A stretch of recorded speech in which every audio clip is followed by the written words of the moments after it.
हम रोज मंदिरों में जाते हैं, देवी की मूर्तियों के आगे दीप जलाते हैं, फूल चढ़ाते हैं, लेकिन कभी सोचा है कि देवी का असली संदेश क्या है? क्या देवी सिर्फ पत्थर की मूर्ति है या हमारे जीवन की मार्गदर्शक शक्ति है? देवी को फूल चढ़ाकर शायद वो खुश हो या ना हो, पता नहीं, पर अगर हम उनके गुणों को अपने जीवन में उतार लें तो असली पूजा होगी।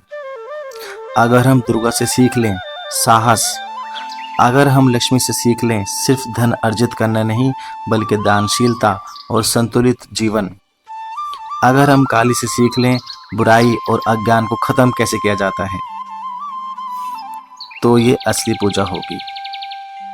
तो क्या अच्छा ये नहीं होगा कि सिर्फ पूजा करने के बजाय हम इन गुणों को अपने जीवन में उतारें? आज मैं आपको बताऊंगा कि देवी के 9 रूपों से हम क्या सीख सकते हैं और कैसे हम उनकी शक्ति को अपने जीवन में उतार सकते हैं। शैलपुत्री, स्थिरता और जड़ों से जुड़े रहना। ब्रह्मचारिणी, धैर्य और तप से सफलता।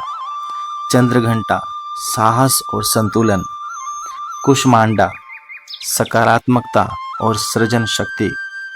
स्कंद माता, करुणा और निस्वार्थ सेवा।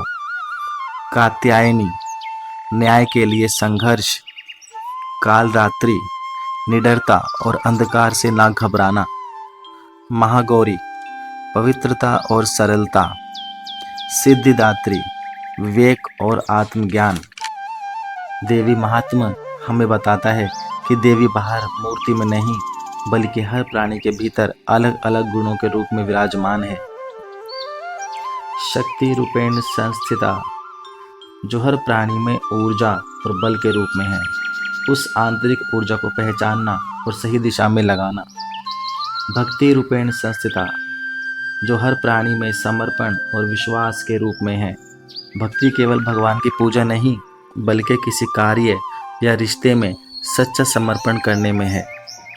दया रूपेण संस्थिता, जो हर हृदय में करुणा और सहानुभूति के रूप में है, बस उसको जगाना है। करुणा ही इंसानियत का असली गहना है। छाया रूपेण संस्थिता, जो हर प्राणी को सुरक्षा और आश्रय देती है। हमें भी ऐसा प्रयास करना चाहिए कि हम दूसरों को सुरक्षा और सुकून देने वाली छाया बन सकें। शांति रूपेण संस्थिता, जो हर दिल में सुकून और स्थिरता के रूप में है। जब हम ध्यान में बैठते हैं और अंदर गहरी शांति महसूस होती है, इसी अंदर की शांति से जीवन सुंदर बनता है। मातृ रूपेण संस्थिता, जो हर प्राणी में माँ के रूप में बसती है।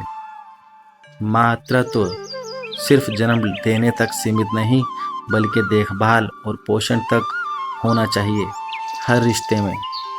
बुद्धि रूपेण संस्थिता, जो हर इंसान में ज्ञान और विवेक के रूप में है। लज्जा रूपेण संस्थिता, जो हर प्राणी में संकोच और मर्यादा के रूप में है। किसी गलत काम से बचते समय भीतर से जो रोक महसूस होती है वही लज्जा है।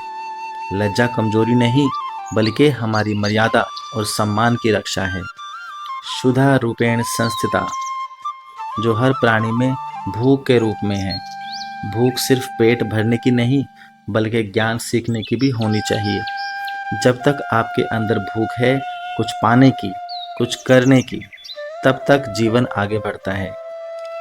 त्रुटा रूपेण संस्थिता, जो हर प्राणी में नींद और विश्राम के रूप में है। आराम भी उतना ही जरूरी है जितनी मेहनत। सोचो, जब कोई माँ अपने बच्चे के लिए निडर होकर खड़ी रहती है तो वो शक्ति है। जब कोई गरीब को खाना बांट देता है वो दया है। जब विद्यार्थी अपने गुरु के प्रति समर्पित होता है वो भक्ति है। जब कोई इंसान सही गलत का फैसला विवेक से करता है वो बुद्धि है। और जब हम गलत काम करने से रुक जाते हैं वो लज्जा और मर्यादा है। ये सब हमारे भीतर ही देवी हैं। मूर्ति हमें याद दिलाती है कि देवी है, लेकिन असली पूजा तब है जब हम इन गुणों को जीते हैं। फूल चढ़ाना आसान है, लेकिन साहस, करुणा और विवेक को जीवन में उतारना यही सबसे बड़ी पूजा है। तो अगली बार जब आप देवी की आरती करें तो खुद से पूछिए, क्या मैं दुर्गा की तरह साहसी हूँ? क्या मैं सरस्वती की तरह विवेकपूर्ण हूँ? क्या मैं लक्ष्मी की तरह उदार हूँ? क्या मैं कालरात्रि की तरह निडर हूँ? अगर जवाब हाँ है तो मान लीजिए कि आपकी पूजा सफल है।